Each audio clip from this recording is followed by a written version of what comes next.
Good evening. कैसे आप लोग? आप आइए, आप लोग बहुत अच्छे होंगे। और एक बार फिर स्वागत है मेरे यूट्यूब चैनल पर, जिसका नाम है पार्थसारथी यूपीएससी पॉलिटी। आज हम जिस टॉपिक कवर करने जा रहे हैं वो इंडियन इकोनॉमी का बहुत ही इंपॉर्टेंट चैप्टर, जिसका नाम है इन्फ्लेशन। और यूपीएससी की जर्नी में इन्फ्लेशन से पिछले 5 सालों से क्वेश्चंस पूछे जा रहे हैं, तो इसलिए आज हम इस चैप्टर कवर करने वाले हैं इन्फ्लेशन। इन्फ्लेशन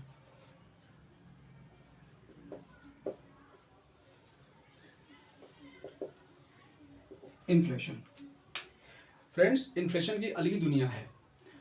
जब भी सप्लाई और डिमांड की चैन टूटती है, महंगाई आती है।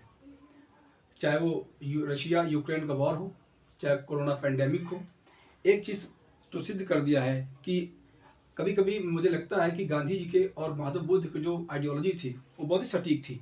क्योंकि peace and progress, peace progress कब होगी? जब पीस होगी। और प्रॉस्पेरिटी कब बढ़ेगी? जब प्रोग्रेस होगी। तो महात्मा गांधी और महात्मा बुद्ध की जो जो उनका आइडियोलॉजी थी वो बिल्कुल पूरे वर्ल्ड ग्लोबल लेवल पर सटीक बैठती है। क्योंकि जब तक हम शांति स्थापित नहीं करेंगे, जब तक हम अपने आप को नॉन वायलेंस नहीं बनाएंगे, तब तक हम प्रोग्रेस नहीं कर पाएंगे, तब तक पूरे वर्ल्ड में प्रॉस्पेरिटी नहीं पनप पाएगी। तो इसलिए शांति और नॉन वायलेंस को अडॉप्ट करना पड़ेगा, क्योंकि अगर आपको डेवलपमेंट करना है या प्रोग्रेस करना है। तो चलिए आज इसी टॉपिक पर स्टार्ट करते हैं, इन्फ्लेशन। फ्रेंड्स, इन्फ्लेशन इन्फ्लेशन मतलब महंगाई।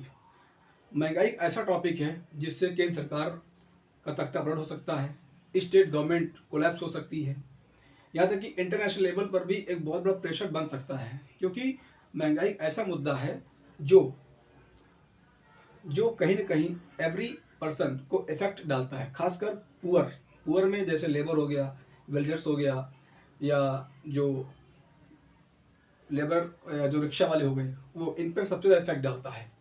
तो आज हम इसी टॉपिक कवर करेंगे, महंगाई यानी कि इन्फ्लेशन। इन्फ्लेशन जैसा कि अभी पिछले 2-3 वर्षों से आप देख रहे होंगे कि रशिया और यूक्रेन का वॉर चल रहा था, जिसमें पूरी ग्लोबल चैन टूट गई। सारे कंट्री उसमें इंटरेस्ट लेने लगे वॉर में। तो इस कारण से महंगाई पूरे ग्लोबल लेवल पर देखी गई। प्लस कोरोना पेंडेमिक ने कहीं न कहीं डिमांड सप्लाई की ब्रेक चैन ब्रेक कर दी, जिस कारण से ग्लोबल लेवल पर महंगाई देखी गई। तो आज हम इसी टॉपिक कवर करेंगे, इन्फ्लेशन। देखिए, इन्फ्लेशन क्या होता है, महंगाई होती क्या चीज़ है? जब गुड्स और सर्विस के दाम इंक्रीज हो जाए, यानी raise in the goods and services, जब वस्तु और सेवाओं के दाम बढ़ जाते हैं, या जो हमारी करेंसी है उसकी वैल्यू घट जाती है। जैसे अब वस्तु और सेवाएं क्या होती हैं? जैसे आपका टमाटर हो गया, आपका आलू हो गया, आपका चावल हो गया, आपका गेहूं हो गया, आपका कपड़ा हो गया, जूते हो गए, चप्पलें हो गई। ये सब क्या? ये सब गुड्स हैं। और सर्विसेज, जैसे डॉक्टर सर्विस देता है, जैसे इंजीनियर सर्विस देता है, जैसे आपका टीचर सर्विस देता है, बैंकर सर्विस देता है। ये सब क्या? ये सर्विसेज, अगर इनमें बढ़ोतरी हो जाती है, अगर इनके दाम बढ़ जाते हैं, तो इसे कहते हैं इन्फ्लेशन। या सपोज मान लिया कि आप पिछले हफ्ते गए मार्केट में 1 किलो प्याज लेने, और पिछले हफ्ते प्याज की कीमत थी 20 रुपये किलो। लेकिन जब आप नेक्स्ट वीक गए प्याज खरीदने, तो वही प्याज आपको मिल रहा है 30 रुपये किलो। 30 रुपये किलो आपको प्याज मिल रहा है। तो इससे क्या हुआ कि आपकी जो जो मनी है उसकी वैल्यू गिर गई, और गुड्स के दाम इंक्रीज हो गए।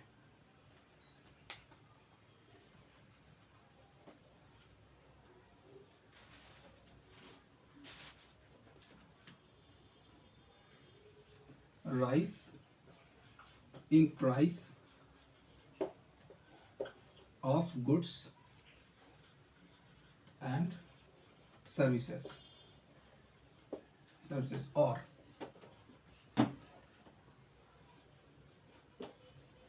फॉल ऑफ करेंसी, या fall of value of currency, value of currency currency यानी कि जब वस्तु और सेवाएं के मूल्य बढ़ जाएं, और या करेंसी का मूल्य गिर जाए तो इसे कहते हैं महंगाई। आपने 1999 में देखा होगा, 1998 देखा होगा, जो अटल बिहारी सरकार थी उसमें प्याज 100 रुपये किलो हो गया था। उसमें अटल बिहारी सरकार क्राइसिस में आ गई थी और 2004 के इलेक्शन में वो हार गए। अभी आपने देखा होगा कि पिछले साल टमाटर 250 रुपये किलो बिक गया था, प्याज फिर 100 रुपये किलो हो गया था। तो ये सब क्या, ये सब महंगाई है, इसे कहते हैं महंगाई। या अभी मैंने आपको एग्जांपल दिया कि अगर बाय द वे आप मार्केट गए और वहाँ से आपने क्या किया, 1 किलो टमाटर लिया 20 रुपये किलो, लेकिन वही नेक्स्ट वीक में अपने मार्केट गए और टमाटर दाम हो गया 30 रुपये किलो, तो 20 रुपये जो आपके थे उसकी वैल्यू गिर गई, यानी आपको फिर 10 रुपये और पे करने होंगे तब आप 1 किलो टमाटर परचेज कर पाएंगे। तो ये होती आपकी महंगाई। यानी कि जब गुड्स और सर्विसेज के जो दाम है वो इंक्रीज हो जाए या आपके करेंसी की वैल्यू डाउन हो जाए यानी गिर जाए, तब इसे कहते हैं महंगाई। अब आपको बताएंगे कि इसके फैक्टर क्या क्या है, कि महंगाई बढ़ती कैसे है।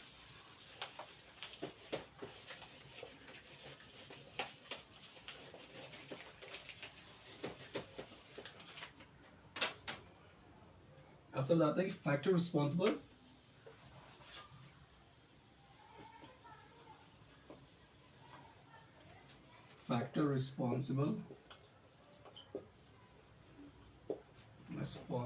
to rise inflation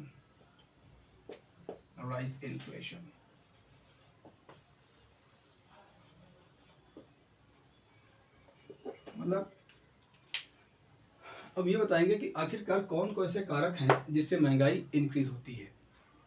ऐसे कौन कौन से फैक्टर हैं जिससे आम आदमी की ज़िंदगी पर एक बैड इफेक्ट पड़ता है, बुरा प्रभाव पड़ता है। यहाँ तक कि महंगाई से लोअर क्लास और मिडिल क्लास पर भी बहुत बुरा इफेक्ट पड़ता है। तो आज तो चलिए बताते हैं, एक एक फैक्टर आपको डिफाइन करता हूँ। पहला आपका फैक्टर है सॉफ्ट मॉनेटरी पॉलिसी।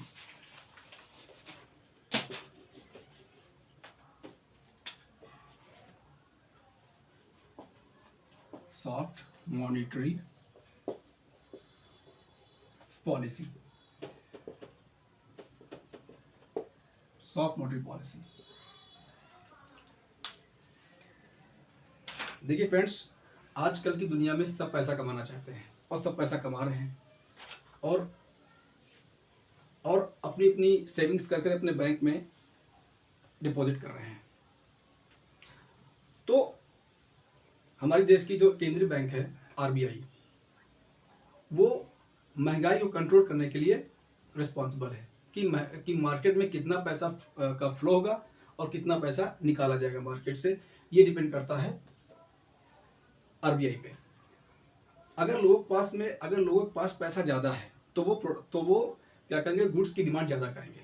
डिमांड अगर मान लीजिए किसी एक्स पर्सन के पास में अगर 50,000 रुपये हैं तो कोशिश करेगा कि वो एक टीवी ले ले, एक फ्रिज ले सकता है, एक कूलर ले सकता है, एक मोबाइल फ़ोन ले सकता है ना। और सेम और लगभग पूरे मार्केट में सभी के पास सेम पैसा है, और जबकि प्रोडक्शन कम हुआ है। यानी कि टीवी का प्रोडक्शन कम हुआ है, फ्रिज का प्रोडक्शन कम हुआ है, मोबाइल फ़ोन का प्रोडक्शन कम हुआ है, या आपके गेहूं का प्रोडक्शन कम हुआ है, चावल का प्रोडक्शन कम हुआ है, टमाटर प्रोडक्शन कम हुआ है, लेकिन डिमांड ज़्यादा है और सप्लाई कम है। तो उससे क्या, जो लोगों को जो जेब में जो पैसा होता है वो महंगाई बढ़ाता है, क्योंकि वो फिर उनको चाहिए कितने दाम पर मिले वो परचेज करते हैं। तो इससे क्या होता है कि इससे मार्केट में महंगाई बढ़ती है, क्योंकि जब प्रोडक्शन कम होगा और डिमांड ज़्यादा होगी तो महंगाई बढ़ेगी। जब प्रोडक्शन ज़्यादा होगा, डिमांड कम होगी, तो महंगाई कंट्रोल आती है, तब महंगाई कम हो जाती है। आपके डिमांड सप्लाई पर, इकोनॉमी डिपेंड करती है आपकी डिमांड और सप्लाई पर। आपकी जितनी डिमांड होगी, अगर उतनी डिमांड पूरी नहीं कर पाए तो इन्फ्लेशन इंक्रीज हो जाएगा। अगर आपने डिमांड कम है और प्रोडक्शन ज़्यादा कर दिया तो क्या होगा कि फिर प्रोडक्शन में भक्त पड़ता है। तो ये एक कॉन्सेप्ट है, ये ऐसे टूल्स हैं, ऐसे वेपन्स हैं, ये ऐसे पावर्स हैं जो मार्केट में चलते रहते हैं। तो सॉफ्ट मॉनेटरी पॉलिसी, अगर आरबीआई सॉफ्ट मॉनेटरी पॉलिसी रखता है, यानी आरबीआई लगता है कि मार्केट पैसा ज़्यादा जाना चाहिए, ठीक है, अगर मार्केट पैसा ज़्यादा है तो इससे महंगाई इंक्रीज होगी। सपोज दैट किसी को मकान बनवाना है, किसी को कार खरीदनी है, किसी को कोचिंग इंस्टीट्यूट में फ़ीस जमा करनी है। अगर अगर अगर बैंकें अगर लो इंटरेस्ट रेट पर अगर लोगों को पैसा देती हैं, सपोज मान लिया कि पिछले 2020-21 में आरबीआई ने जो रेपो रेट था वो 4% कर दिया, और उसके बाद में जो बैंकें थी उन्होंने भर भर के पैसा लिया आरबीआई से, और उन्होंने क्या किया, उनसे सस्ते इंटरेस्ट रेट पर मार्केट में लोन देना स्टार्ट कर दिया। तो लोगों ने बढ़ चढ़ कर लोन लिया। तो इससे क्या हुआ, लोगों के पास पैसा ज़्यादा गया। जब लोगों का पैसा ज़्यादा गया तो लोगों के पास ज़्यादा परचेजिंग पावर पैरिटी बढ़ेगी। जब परचेजिंग पावर पैरिटी बढ़ेगी तो लोग ज़्यादा सामान खरीदेंगे, ज़्यादा गुड्स खरीदेंगे। और जबकि प्रोडक्शन कम है, प्रोडक्शन लिमिटेड है, लेकिन उसके रिसोर्स परचेज के नंबर ज़्यादा हैं, तो इससे क्या हुआ, इससे महंगाई बढ़ती है। Just a minute sir.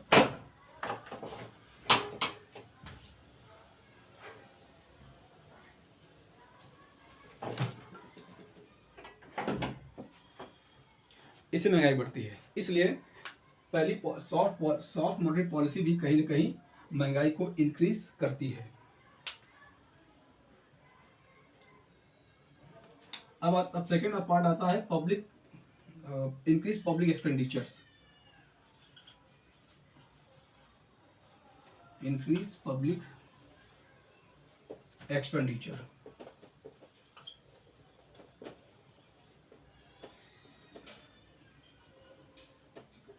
Increase public expenditures. जैसा आपको पता होगा कि कोरोना के टाइम में सरकार ने रोड बनाना स्टार्ट किया, पुल बनाना स्टार्ट किया, ब्रिजेस बनाना स्टार्ट किया, रेलवे स्टेशन बनवाए, एयरपोर्ट बनवाए, और बिल्डिंगें बनाना स्टार्ट किया। इससे क्या होगा कि अब जो गवर्नमेंट क्या किया कि जो गवर्नमेंट का पैसा था उसने मार्केट में इन्वेस्टमेंट किया, मतलब गवर्नमेंट ने पैसा खर्चा किया। अब जब खर्चा किया तो उसमें लेबर लगते हैं, उसमें इंजीनियर लगते हैं, उसमें मशीनें लगती हैं, उसमें बहुत सारी बड़ी बड़ी मशीनें लगती हैं। तो इससे क्या होगा, जब पैसा गवर्नमेंट खर्चा करेगी तो इनके पास पैसा जाएगा, यानी कि जब लेबरों के पास पैसा जाएगा, जो इंजीनियर के पास पैसा जाएगा, जो बड़े बिल्डर्स हैं उनके पास पैसा जाएगा, और जो बड़ी मशीनें जो उसके ऑनर है उनके पास पैसा जाएगा। तो इससे क्या होगा कि वो लोग डिमांड ज़्यादा करेंगे। जब उनके हाथ में पैसा होगा तो डिमांड ज़्यादा करेंगे, डिमांड करेंगे तो महंगाई बढ़ेगी, क्योंकि प्रोडक्शन कम हुआ है। इस कारण से भी कहीं की पब्लिक एक्सपेंडिचर से भी कहीं की महंगाई बढ़ती है। इसीलिए आपने कोरोना पेंडिंग देखा होगा, कोरोना टाइम में सरकार ने खूब पैसा खर्चा किया मार्केट में, ताकि जो इकोनॉमी जो हमारी जो क्राइसिस में आ रही थी उसको कंट्रोल कर सके। और कहीं ना कहीं उस वक्त नीड थी सरकार को एक्सपेंडिचर करने की, ताकि अगर एक्सपेंडिचर सरकार नहीं करती तो हमारी जो हमारी इकोनॉमी है वो काफ़ी क्राइसिस में जाती, रिसेशन में जा सकती थी, फाइनेंशियल में जा सकती। तो उसको कंट्रोल करने के लिए हमारी गवर्नमेंट ऑफ इंडिया ने जो भी स्टेट गवर्नमेंट ने खूब पैसा खर्चा किया मार्केट में। तो कहीं ना कहीं ये भी एक रिस्पॉन्सिबल फैक्टर है महंगाई को इंक्रीज करने में। थर्ड आपका है ब्लैक मनी।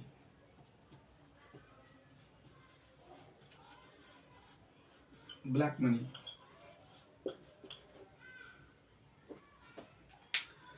आप पता होगा कि 2016 में मोदी सरकार ने नोट बैन किया था। मोदी जी आए, कहे कि आज से रात के 12 बजे से 500 और 1000 के नोट की वैल्यू ख़त्म हो जाएगी और ये मार्केट में नहीं चलेंगे। इससे लोगों को एकदम से डर गए थे कि अब क्या होगा। तो एक्चुअल में गवर्नमेंट ऑफ इंडिया का या मोदी का विज़न ये था कि हम जो ब्लैक मनी मार्केट में है उसको मार्केट से आउट कर दें।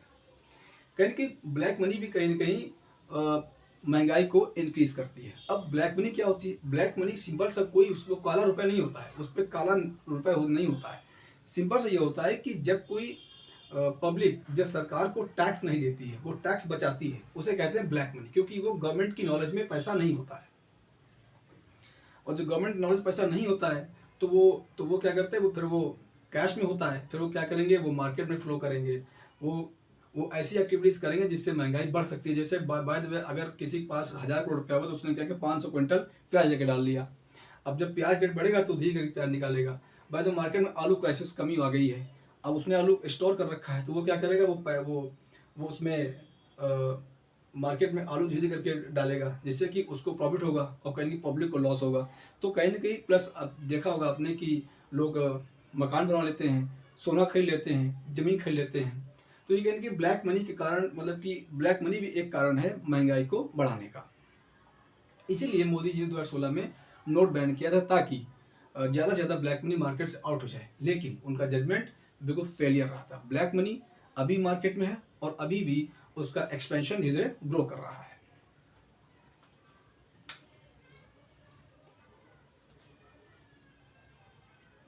फिर आता कट रिडक्शन टैक्स।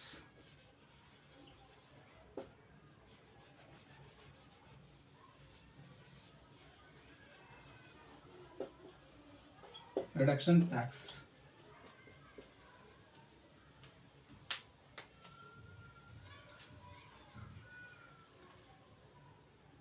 अगर सरकार टैक्स को कम करती है तब भी इन्फ्लेशन बढ़ता है। सपोज मान लिया कि 2021-22 में सरकार ने टैक्स कम कर दिए, और जब सरकार टैक्स कम करेगी तो क्या वो लोगों के पास पैसा बचेगा। जब बचेगा तो वह तो सेविंग करेंगे, या तो मार्केट में एक्सपेंडिचर करेंगे। अब मार्केट एक्सपेंडिचर के लिए वो क्या कर सकते हैं कि वो टीवी डिमांड कर सकते हैं, वो मोबाइल डिमांड कर सकते हैं, वो घर बना सकते हैं, वो हायर एजुकेशन के लिए फीस सबमिट कर सकते हैं, या वो मार्केट में गोल्ड खरीद सकते हैं, कपड़े खरीद सकते हैं, जूते खरीद सकते हैं। तो क्योंकि उनके पास पैसा है इसलिए वो खर्चा कर रहे हैं। तो कहीं ना कहीं आपका टैक्स भी कहीं ना कहीं रिस्पॉन्सिबल है महंगाई को बढ़ाने के लिए। लेकिन टैक्स ऐसी सिस्टम है कि अगर आपने टैक्स ज़्यादा बढ़ा दिया, अगर टैक्स आपने कम कर दिया तो ही महंगाई बढ़ेगी, लेकिन अगर टैक्स आपने ज़्यादा करे तो भी महंगाई बढ़ेगी। क्यों? अगर आपने टैक्स ज़्यादा कर दिया तो जो इन्वेस्टर्स हैं वो मार्केट में इन्वेस्टमेंट नहीं करेंगे। बाय द वे कि मान लिया कि मुकेश अंबानी साहब ने गवर्नमेंट से कहा कि हम 2000 करोड़ का इन्वेस्टमेंट करेंगे मार्केट में, लेकिन वही गवर्नमेंट ऑफ ने क्या किया, कॉर्पोरेट टैक्स बढ़ा के कर दिया 35%, 40% बढ़ा दिया। तो मुकेश में समझे कि गवर्नमेंट तो टैक्स बढ़ा रही है इसलिए हम इन्वेस्टमेंट करना बंद कर देंगे। तो मुकेश अंबानी या टाटा साहब क्या करेंगे कि मार्केट में इन्वेस्टमेंट बंद कर देंगे। जब इन्वेस्टमेंट बंद कर देंगे तो क्या, तो इन्वेस्टमेंट होगा नहीं, प्रोडक्शन होगा नहीं। जब प्रोडक्शन नहीं होगा तो लोगों के पास पैसा नहीं, जब पैसा नहीं जाएगा तो फिर महंगाई बढ़ेगी। तो अगर सरकार टैक्स को कम करती है तो भी इन्फ्लेशन बढ़ता है, अगर सरकार टैक्स को बढ़ाती है तो भी इन्फ्लेशन बढ़ता है।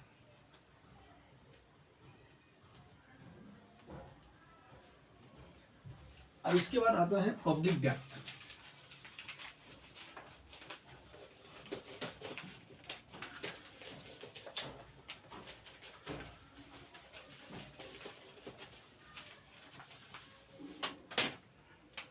अब इसके बाद पॉपुलेशन ग्रोथ।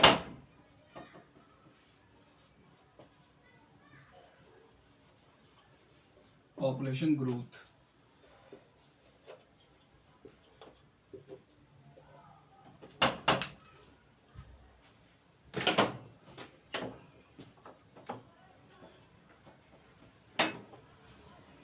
इसके बाद आता है पॉपुलेशन ग्रोथ।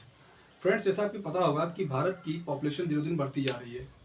जो जो भारत की पॉपुलेशन है वो चाइना को भी क्रॉस कर गई है। इस कारण से जब पॉपुलेशन बढ़ेगी तो देश में डिमांड बढ़ेगी। जैसे बात हुई कि अगर पूरे देश ने 100 कुंटल गेहूँ पैदा किया, 100 कुंटल चावल पैदा किए, लेकिन डिमांड बढ़ गई 200 कुंटल चावल की, 200 कुंटल गेहूँ की, तो क्या होगा कि अब गवर्नमेंट पास तो इतना है नहीं कि वो अरेंज कर सके, इसलिए अब लोग डिमांड ज़्यादा करेंगे।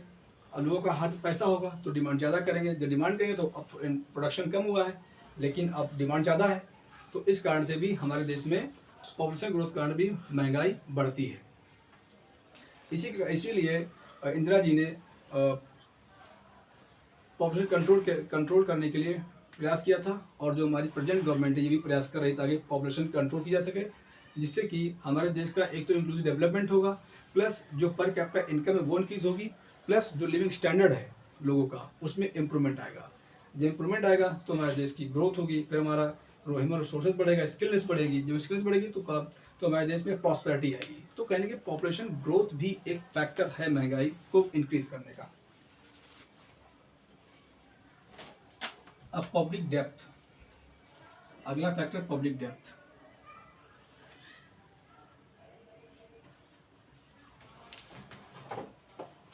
Public depth reduction.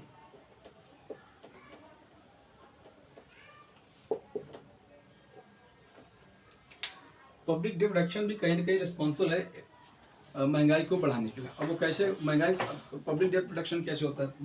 अब पब्लिक डेट का मतलब ये होता है, सार्वजनिक ऋण ये होता है जो सरकार लेती है, यानी जो सरकार लोन लेती है।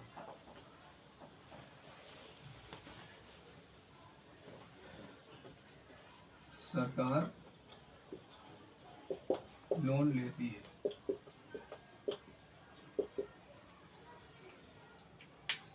देखिए, ऐसा नहीं किसान लोन लेते हैं, ऐसा नहीं कि बड़े बड़े बिजनेसमैन लोन लेते हैं, सरकार भी लोन लेती है, क्योंकि उसे जो डेवलपमेंट प्लानिंग है उसको मेंटेन करना पड़ता है। डेवलपमेंट प्लानिंग को इंक्रीज करने के लिए वो गवर्नमेंट ऑफ इंडिया भी, स्टेट गवर्नमेंट भी लोन लेती है। अब लोन किसके माध्यम से लेती है? आरबीआई द्वारा। बाय द वे की गवर्नमेंट ऑफ इंडिया ने आरबीआई गवर्नर ने बुलाया और कहा मुझे 2000 करोड़ का लोन चाहिए। तो अब आरबीआई क्या करेगा कि एक डॉक्यूमेंट तैयार करता है और उस पर मेंशन करता है कि मैं धारक को 2000 करोड़ रुपए दे देने का वचन अदा करता हूँ। जैसा कि आपने 100 के नोट में, 500 के नोट में आपने देखा होगा कि मैं धारक को 500 रुपए नोट अदा करने का वचन देता हूँ। इस प्रकार से एक डॉक्यूमेंट तैयार करते हैं, उसे बोलते हैं गवर्नमेंट सिक्योरिटीज, उसे कहते हैं सरकारी प्रतिभूतियाँ। वो प्रतिभूतियाँ ऐसी होती हैं कि अगर बाय द वे मोदी सरकार ने लोन लिया 2000 करोड़ का, लेकिन अगर मोदी सरकार अगर डिक्लाइन हो गई और नेक्स्ट गवर्नमेंट भी आ गई तो उसको वो लोन देना पड़ेगा, क्योंकि ये गवर्नमेंट सिक्योरिटीज है। देखिए, आप बिजनेसमैन भाग सकता है, किसान लोन नहीं दे सकते हैं, लेकिन सरकार को लोन देना पड़ता है, क्योंकि सरकार is a responsible and constitutional body, इसलिए आप सरकार लोन देती है। तो अब आरबीआई क्या करेगी, 2000 करोड़ का एक बॉन्ड, एक गवर्नमेंट सिक्योरिटीज मार्केट में डालेगी, और जो बैंकें हैं वो आएंगी, उस पेपर, उस डॉक्यूमेंट को परचेज कर लेंगी, और इससे क्या होगा, और गवर्नमेंट ने 2000 करोड़, 3000 करोड़, 5000 करोड़ रुपया ले लिया। सपोज मान लिया कि मोदी सरकार ने 2022 में 5000 करोड़ का लोन लिया, पब्लिक डेब्ट लिया, तो उससे क्या होगा कि महंगाई कंट्रोल हो जाएगी। लेकिन वही 2023 में मोदी सरकार ने केवल 2000 करोड़ का लोन लिया, केवल 2000 करोड़ का लोन लिया। अब 3000 करोड़ रुपया मार्केट में है, जो रिमेनिंग अमाउंट है 3000 करोड़ रुपया, वो तो मार्केट में है। अब जब मार्केट में है तो क्या होगा कि लोग हाथ पैसा जाएगा, तो लोग ज़्यादा से ज़्यादा गुड्स और सर्विस परचेज करेंगे।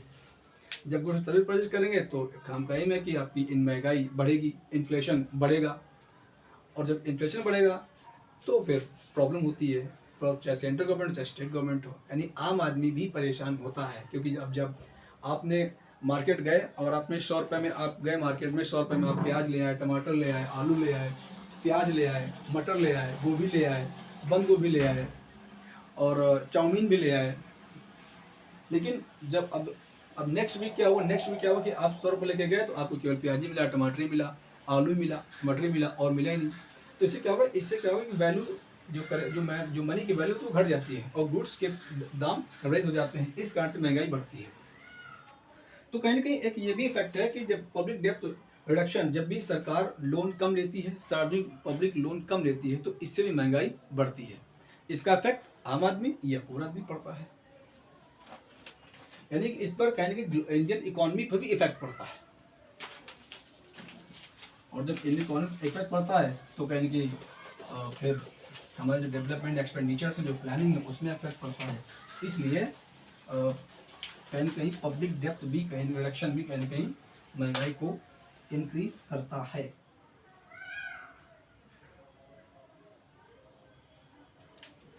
अब सर एक और इसमें है इंक्रीज एक्सपेंडिचर। इंक्रीज एक्सपेंडिचर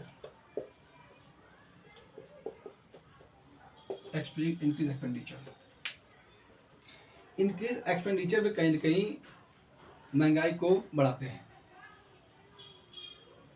अब इंक्रीज एक्सपेंडिचर कैसे होते हैं? अधिक खर्चे कहीं ना कहीं महंगाई को बढ़ाते हैं। जैसे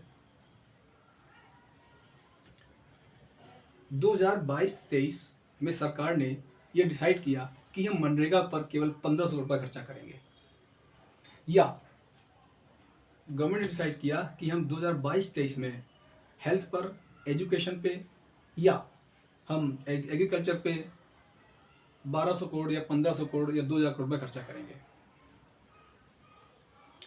वही 2023-24 में सरकार ने ये दावा किया कि हम इस बार के बजट में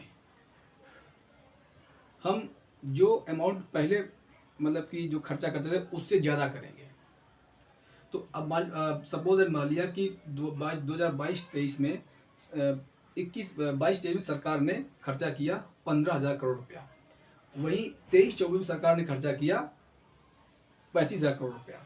तो कहीं न कहीं मार्केट में पैसा सरकार ने खर्चा ज़्यादा किया, और जब सरकार ने खर्चा किया तो लोगों के पास पैसा गया मार्केट में, क्योंकि फिर उससे क्या होगा, लेबर पैसा कमाएगा, मजदूर कमाएगा, रिक्शा वाला कमाएगा, ऑटो वाला कमाएगा, इंजीनियर कमाएंगे, डॉक्टर कमाएंगे, वकील कमाएंगे, सारे पैसे कमाएंगे, बड़े बड़े इंस्टीट्यूट को पैसा कमाएंगे, और जो फार्मर्स पैसा कमाएंगे वो एजुकेशन में, हाई एजुकेशन के लिए पैसा एक्सपेंडिचर कर सकते हैं। तो कहीं कि जब सरकार ज़्यादा खर्चे करती है, सपोज अपने घर से ले लीजिए,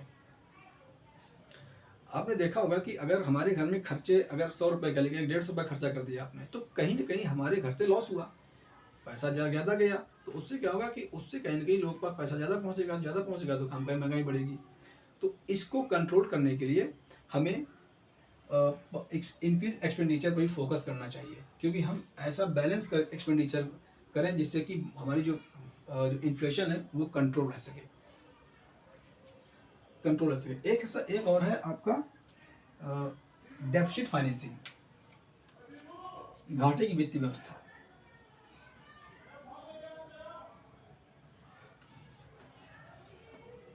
डेफिसिट फाइनेंसिंग,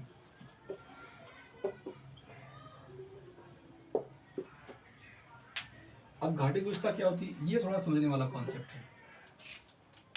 देखिए फ्रेंड्स, घाटे की व्यवस्था, सपोज मान लिया कि सरकार ने 23-24 में ये प्रॉमिस किया कि हम इस बार के बजट में हम 2 लाख करोड़ रुपया खर्चा करेंगे, एनुअल खर्चा करेंगे, लेकिन सरकार के पास 2 लाख करोड़ रुपया नहीं है, उसके पास केवल 1,60,000 रुपया उसके पास पैसा है।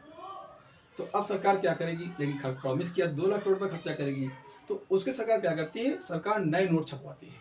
सरकार ने RBI कह दिया कि नए नोट छापो, 40,000 करोड़ रुपया 40,000 करोड़ रुपया नए नोट छपेंगे। जब नए नोट छपेंगे उससे क्या होगा कि उससे भी ये होता है कि जब नोट छपेगा तो पैसा मार्केट में जाएगा, जब पैसा मार्केट जाएगा तो ये तो और भयंकर महंगाई लाता है। अगर सरकार नए नोट छाप के ये सोचती है कि नए नोट छाप के अगर सोचती है कि हम नए नोट छाप करके हम डेवलपमेंट करेंगे, तो वो तो और घातक है इकोनॉमी के लिए। क्योंकि देखिए, एक से सीधा कॉन्सेप्ट है, जब प्रोडक्शन बढ़ता है तो महंगाई नीचे जाती है, और जब प्रोडक्शन कम होता है तो महंगाई बढ़ जाती है।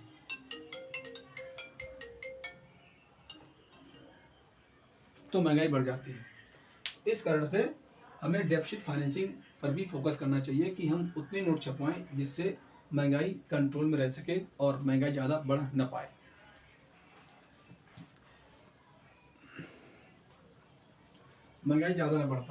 अब एक होता है डिस्प्ले इफेक्ट। क्या होता है ये बताता हूँ आपको।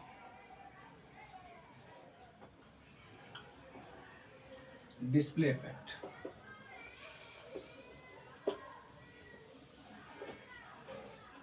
जैसे कहते हैं प्रोडक्शन प्रभाव कहते हैं, यानी कि डिस्प्ले इफेक्ट से भी महंगाई बढ़ती है। कैसे?